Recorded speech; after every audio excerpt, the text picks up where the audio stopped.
Hello Lorenzanites, welcome back to KSP to Mars. Yes, it is the one and only real solar system mission series. It's been a massively long time since I did this, at least 2 months I think, if not more.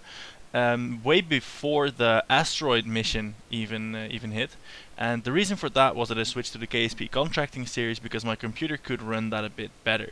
Well, you may have heard already, I have my new computer. It performs wonderfully, so we can play with the real solar system, large rockets. The reason it took so long is because the Earth is 10 times larger, actually the real size, and the rockets to get off it are massively big.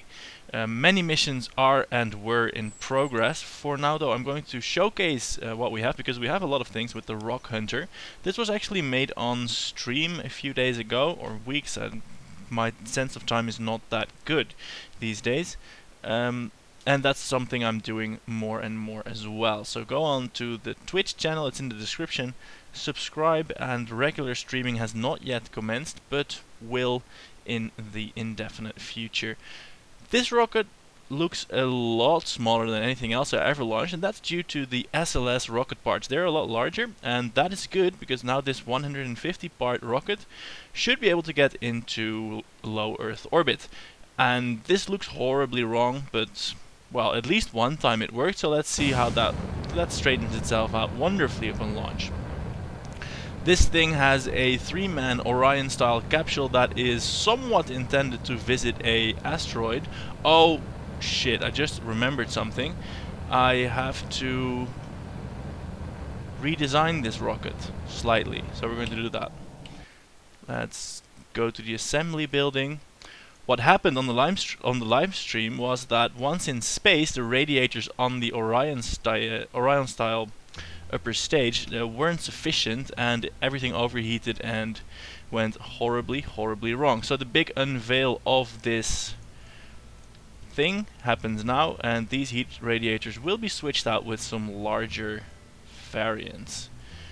What this thing could do, what I am hoping it will do, is, well, it won't be switched out with larger, but just with more of them.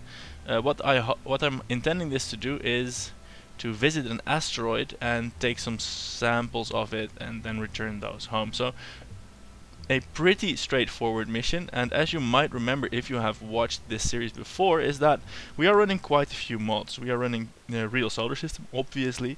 That's basically the whole focus of the game.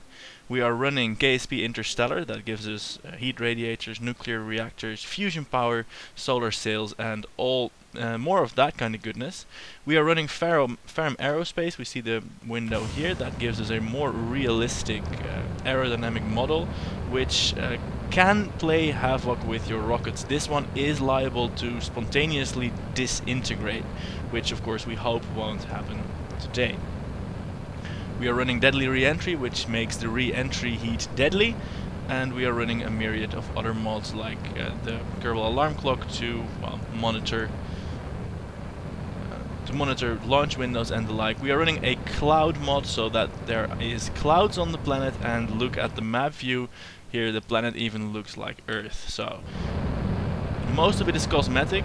The real solar system does also add difficulty, because look, we are no longer on an equatorial launch pad, and I've not played along with this for long enough, but this should wreak havoc with well, planning launch windows and the like. I have not paid attention to our launch inclination, and it's going to bite me in the ass now, because you really want to make you want to start your gravity turn like almost immediately off the pad, because if you deviate too much from your flight vector, you will flip around and disintegrate due to aerodynamic stresses. Those problems are, well, most noticeable below Mach 1. We have crossed the sound barrier. Oh look, I think we're going. Yeah, this might be screwed. I'm giving complete opposite lock. Yeah, this is going to go horribly wrong. Look at that. I steered too late, and basically Ferrum Aerospace kicks in. We have a large angle of attack and side slip. Well, it tells us we're nominal. At least at supersonic speeds, the We're high enough so that the air is, I think it's the altitude, we're high enough, the air is thin enough, we don't immediately disintegrate, but it's not going so great either, as you might imagine. So, without all the talking and explaining, let's try this again. Revert flight to the launch pad, and basically that's the point of this episode, to show you a complete launch from launch to orbit in the real solar system with a computer that can actually do that at more than 3 to 4 frames per second, which is what my old one was averaging. Well, granted, the rockets were a bit larger, they were 300 to 400 parts, and this one was only 150, but well, these two things came together wonderfully. Larger rockets and a larger computer makes for more fun in the real solar system. Once this is safely in space, or at least on a somewhat stable trajectory, I will show you what terrible things have happened to the missions that were in progress. If you have been watching the KSP to Mars series in the past months, many things were in progress, and in between then and now, many mods were updated. The nice graphics from the real solar system, the clouds, well, that's actually a whole new mod. But the KSP Interstellar one, the game itself was updated, for crying out loud. So many things were updated, and one change really is going to strand quite a few Kerbals away from home, and I will leave you to guess for now what it is. I will show you if and when we reach a safe area. For now I'm trying to, well, keep pointing to the prograde vector whilst turning into the 90-degree direction, whilst not turning too fast. Oh shit! That obviously went really wrong, really fast. Here, and that's an aerodynamic disintegration courtesy of Ferrum Aerospace. So these kind of things are liable to happen with all these mods. Hey, look at that! Our guys are going to live through this. They are using their parachute to slow their ascent. Not a completely conventional use of it, but we shall try that launch again. I think if the separation of the boosters hadn't been so horrible, we would have actually been fine in on this go. So, also this rocket design, it is a little bit unstable because it's basically a big block and not some circular, inherently stable design. It's wobbly on the top and powerful on the bottom. Not sure if that's a lead into any kind of analogy, but it is not the best rocket for stable ascension. That is, I think, self-evident. It does have the thrust-to-weight ratio to get off the pad decently quick, and should be able to keep that up through all layers of the atmosphere. In the real solar system, in the updated version at any rate, the atmosphere extends all the way up until the approximate 200 kilometer mark. So that's a bit taller, that atmosphere is a bit taller than it is in the stock game. We are here now turning sideways rather quickly. I'm not sure how content I am with that, but then again, it's better to turn a little bit too quickly and compensate while you're high up than not turn it all and completely ruin your ascent. So we're coming up on solid booster burnout, but I think before that happens we shall have aerodynamic collapse. Thanks, Ferrum. Real good. I promise this has gotten to space once. And exactly once, so the success rate on this missile is not the best. It's not the best. It's down to like 15% now.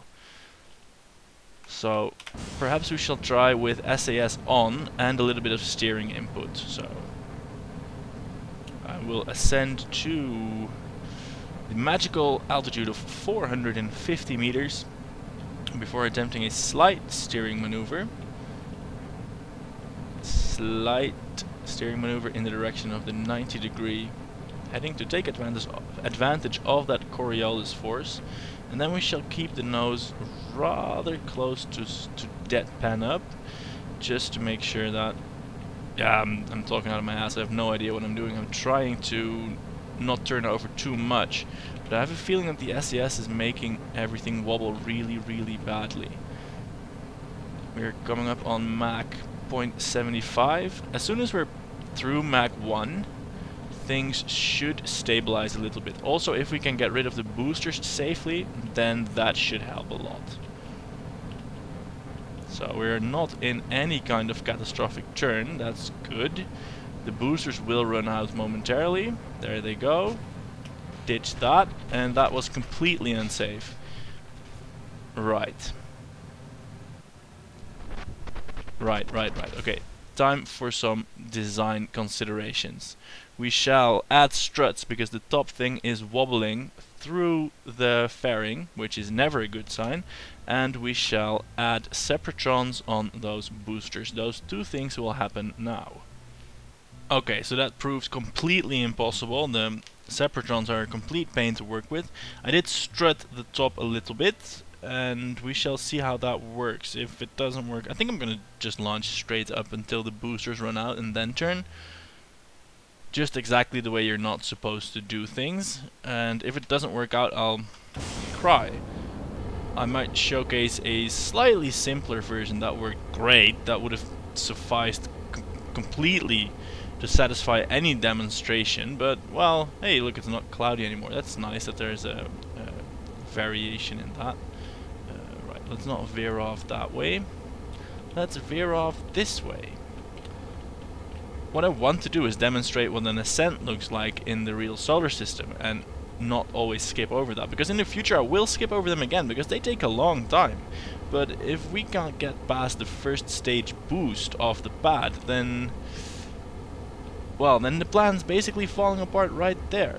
Fortunately, with this strut, it's just a small strut up here, things do appear to be slightly better, and by slightly I mean a lot, because there's a lot less swerving, and we seem to be maintaining control of this rocket rather well. I might even trust to turn the SAS on. Radical idea that is. So we are now once again, we're past Mach 1, we're separating the boosters. They did take out some engines, so, well, we are in trouble again.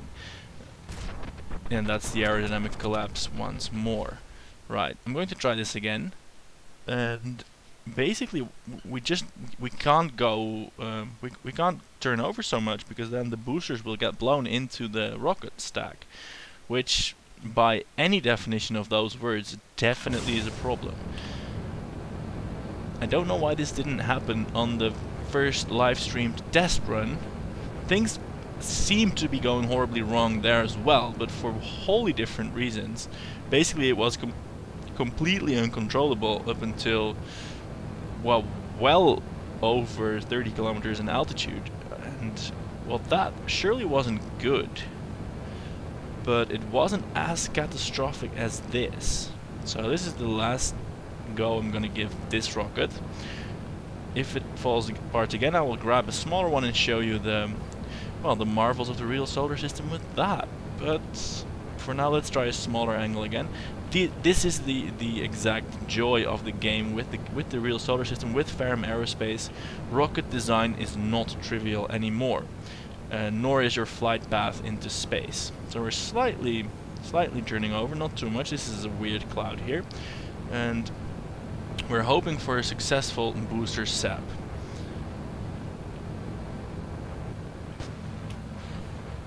And that is what that looks like. Wonderful.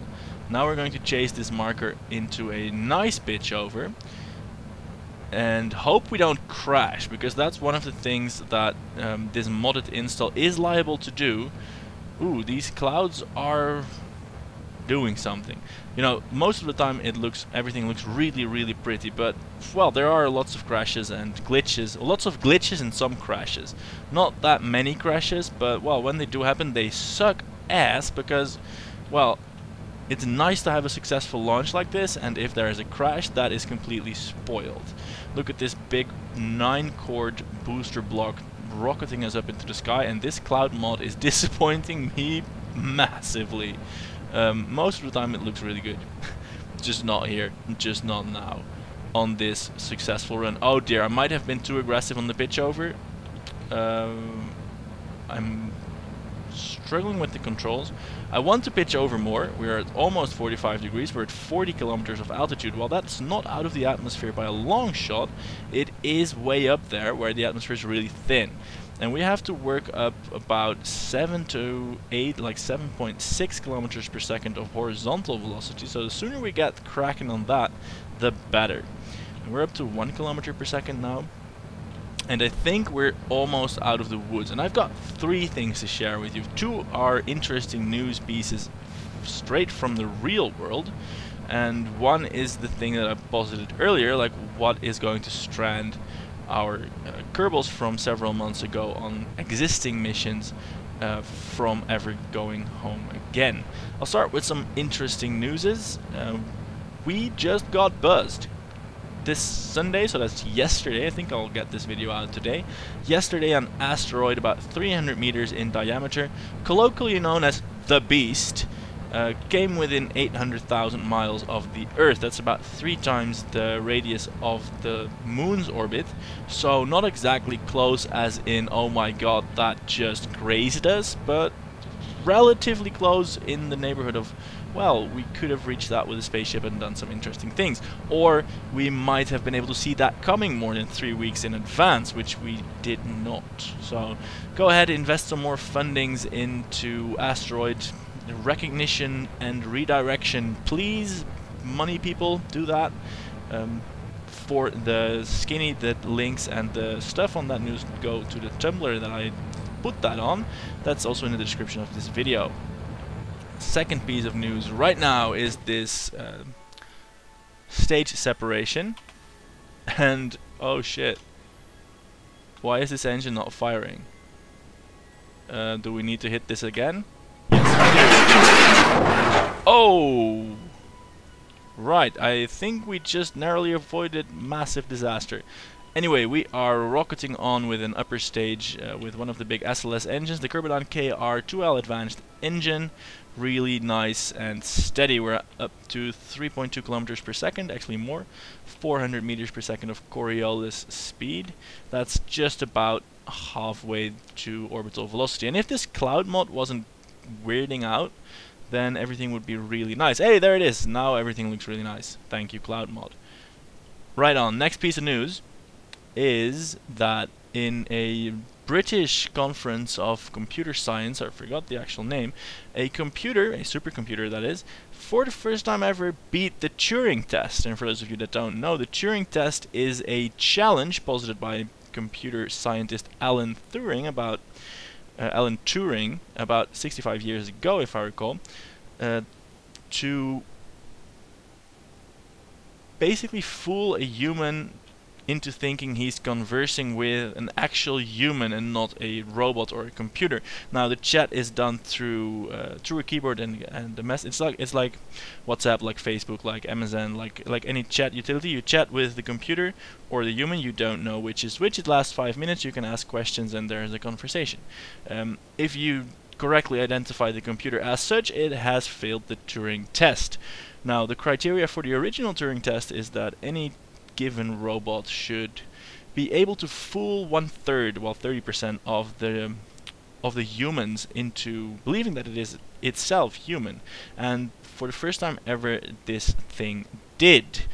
It convinced 33% of the jurors that it was in fact human, where it was not. It was posing as a 13-year-old Ukrainian boy, and 33% of the jurors believed it. So that's pretty awesome, if you ask me. The designers of that particular script or computer or what have you, they did take advantage of human psychology by positing their machine as a 13-year-old kid, and as we all know, kids are really stupid and say crazy things, so that is maybe a little bit more easy to mimic for a computer. Nevertheless, massive achievement to the boys from Russia that did that. Now that's my 2 pieces of interesting news for this video. As I said, go to Tumblr to find out the links and the actual articles. I like them a lot, I think you might as well. For now here we are boosting in the upper phase with the upper stage. It's just a little bit over half depleted. We need 2 kilometers per second, 2.5 kilometers per second of more speed. We're currently at 207 kilometers. Which seems to be our apoapsis, which is a bit premature to be at, so I'm going to angle up slightly more, and I will show you the map view. Oh, and I also can get rid of this fairing. That's It's not a lot of weight, but a little bit of weight, so let's ditch that. Bye-bye. And now we have our spacecraft exposed. Anyway, the map view looks like this. This does not look like an impressive, awesome orbit yet, but we shall get there. And the massively pretty high texture resolution Earth back. Now, the third piece of news. Let's just peek. Everything is going fine here. Wonderfully so. Yeah, we need to angle up more because we need more altitude. Our final stage is a nuclear thermal rocket nozzle courtesy of KSP Interstellar, and while that does have massively high efficiency, I think we will be boosting at a doesn't tell me, but 4 digits of specific impulse. The thrust will be very, very low, so we shall not do well to crash through the atmosphere while doing so. But the problem is inclinations. The previous incarnation of the real solar system mod had the correct relative inclinations, but still put everything on a flat plane around the sun, which is not in fact the case in real life. Now this was due to some, I don't know, some workaround that they couldn't get working around, so they did it that way. Now in the latest version, the whole solar system has shifted and everything is now accurate. So look at this jumble of orbits. The old missions weren't updated along with them. So we have the Photon Sailor here, this is unmanned, and we have the Prometheus, which we shall visit in a bit, that is on his mission to sample the sun from up close. That's not ever going to get back to the Earth because this inclination change is massive. And this boost is also massively wrong. Doesn't matter though, we have the delta V. We are at 7.2 kilometers per second. Let's zoom right back in there to the planet. We have a big bad apoapsis of 700 kilometers. We can leave it at that and just wait until that happens. What I was going on about is that the inclination difference between the Prometheus and the Earth now is, well, I'm eyeballing it, but it has to be at least 20 to 30 degrees, if not more. It might even be 40 something, and they will not have the delta V to get there. No way. So either we get warp drive and rescue these guys, or they're toast and gone. So let us now time warp to our amazing apoapsis high above the planet. And behold the splendor of this nice high resolution texture pack with clouds and everything. Oh, I am talking right over that actual apoapsis. And we are now falling again. And we have even a little bit of fuel remaining, 172 units. We can fire that up, boosting just upwards, and that's that. So now we can ditch this, and now we have our final upper stage here. Big nuclear reactor, big thermal nozzle, high fuel efficiency. We're burning at 2793.3 seconds of specific impulse. That's wonderfully good. Gives us dozens of kilometers per second of delta V, or I think about 1 dozen, about 10. And that will serve to round out our orbit. Of course, we need to deploy radiators so that we don't overheat. And this nuclear reactor is just here to provide heat, not electricity. So for those electric needs, we have 2 small solar panels, which are now deployed as well. This is the Orion, or rather better known as the Rock Hunter. Look, it's burning just fuel, not oxidizer. This has the capacity to also burn fuel and oxidizer for higher thrust but lower efficiency, and we opted not to do that. So we are all set to rendezvous with anything, preferably an asteroid, but for this episode we shall deem the establishment of stable orbits sufficient, and that should happen in just a few moments more. Let's attempt some time warp, and we shall see that orbit form. And as you have probably noticed already, everything takes a fair bit longer in the real solar system. And that's one of the reasons why the Kerbal solar system is the size that it is. That's mostly for gameplay reasons. Look, we have a stable orbit now, so we can step off the time warp and then kill the thrust. Leave these guys, the 3 brave Kerbals, Dudany, Edlock and Ludgel. They will chill here, just waiting for a, well, when their services are waiting for the moment that their services are required.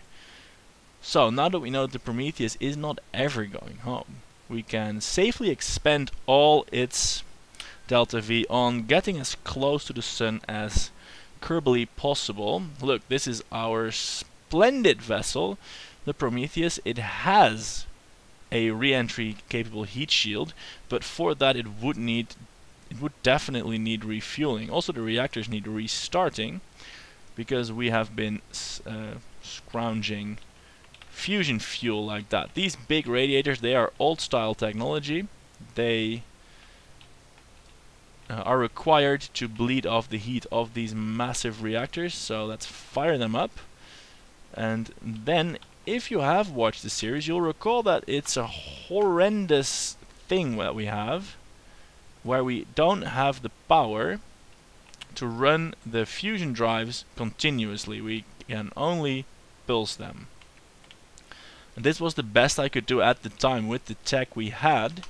I have since regretted that many times, because it is quite the pain in the ass to actually fly the ship like that. Fortunately, it is small enough to be nimble, and well, we have 7.9 kilometers per second of delta V left, and that is at the current efficiency of 40. Oh, the current thrust level of 40, which gives us a specific impulse of 38,000. That's really good. Oh wait, oh yeah, we can. This is the game we're playing. Look, we are pulsing the drive, watching the megajoules go down, and before they completely evaporate, we shall cut the engines so that we don't end up in a spin. We can activate the fusion reactor as well for a bit more kick, or at least a slightly faster regeneration, and we can then also observe our altitude over the sun. Our projected altitude. We shall give it 1 or 2 more pulses, and then I'm going to end the episode. We didn't really accomplish anything, but sort of restarted the KSP to Mars thing. I think I'm going to try and visit an asteroid in the near future, get some signs from that, and then probably stay true to the series name and attempt landings on Mars, because much as it pains to admit, I haven't actually done so successfully yet. But with the new computer, with the new everything, we should be able to build some larger rockets and get some more interesting payload there, which has active deceleration, lots of parachutes, and many things to do that. Yeah, I'm completely sick of this thing again, because oh my god, this takes forever, and I'm not going to suffer through that. So yeah, Prometheus definitely lost in space. Unfortunately, they're not getting back. We can at least look at the... yeah, it's 23.5 degrees separation. And of course they would need to go out a lot further than that just to even match that. Perhaps they would be able to get back if we could put... no, we would have to make sure a rendezvous happens here, which is basically the same as retooling this entire orbit, and we don't have the delta V for that. Anyway, this is KSP to Mars, where we will someday maybe somehow get to Mars, but at least we had a look at the new awesome high resolution textures, launched the rockets, crashed a bunch, and hopefully had a good time and learned some interesting news. I'm Lorenzo. Check out my websites, my Tumblrs, my Twitches, and of course, see you next time. Thanks for watching.